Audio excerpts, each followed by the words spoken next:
Where do you think we are now? I mean, there's been a lot of discussion about the hollowing out of the State Department and, the sort of devaluing of all this expertise and so on. What's your sense? I mean, do you think that as we sit here today, our country, United States, has learned a lesson of the need for this kind of ground truth, informant driven, facts, or, where are we? Can we build that capacity into the system, or do we have the means to find the next Bob Gersony or people like him? Well, we're at a time when the larger forces are working against the next Bob Gersonys.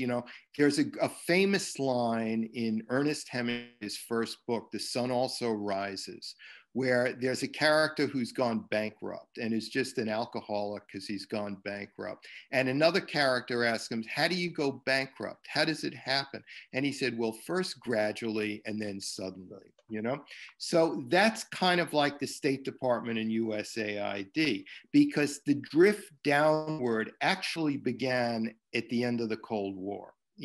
Once the whole US foreign affairs bureaucracy lost a good deal of its focus because it didn't have one enemy to focus on, one ideological system to oppose. So already there was this gradual diminution of the importance of state, of USAID, of CIA, of all of this.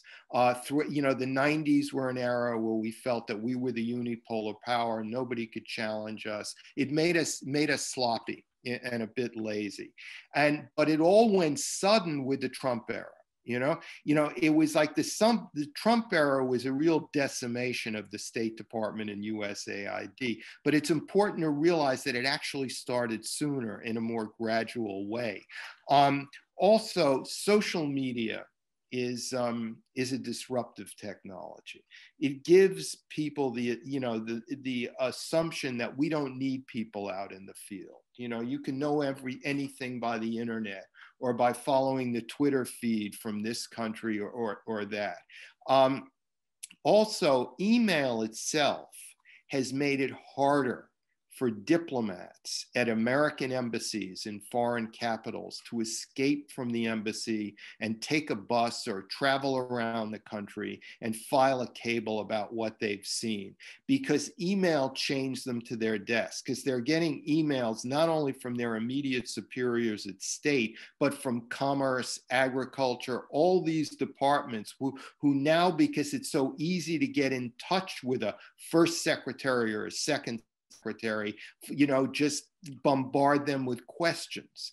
And so, it's a matter of getting back to the basics in many ways. It's state and USAID, and the basics are about cable writing. It's now obviously you do it on a computer, you file it, but it's historically called cable writing. It's like what the great print and typewriter newspapers of the day used to do so wonderfully. And it was best expressed on what used to be page 3 of the New York Times, A3, where you didn't get the front page story, but you got like a 1,400 word story by one of their best correspondents about what's going on in Thailand or what's going on in the African Republic or something like that. And it was fascinating, even though it was not a page 1 item. And, and that's when we really learned about the world. And it's a matter of spiritually getting back to that. Discovering the importance of old-fashioned reporting, whether it's state, CIA, USAID, or whatever.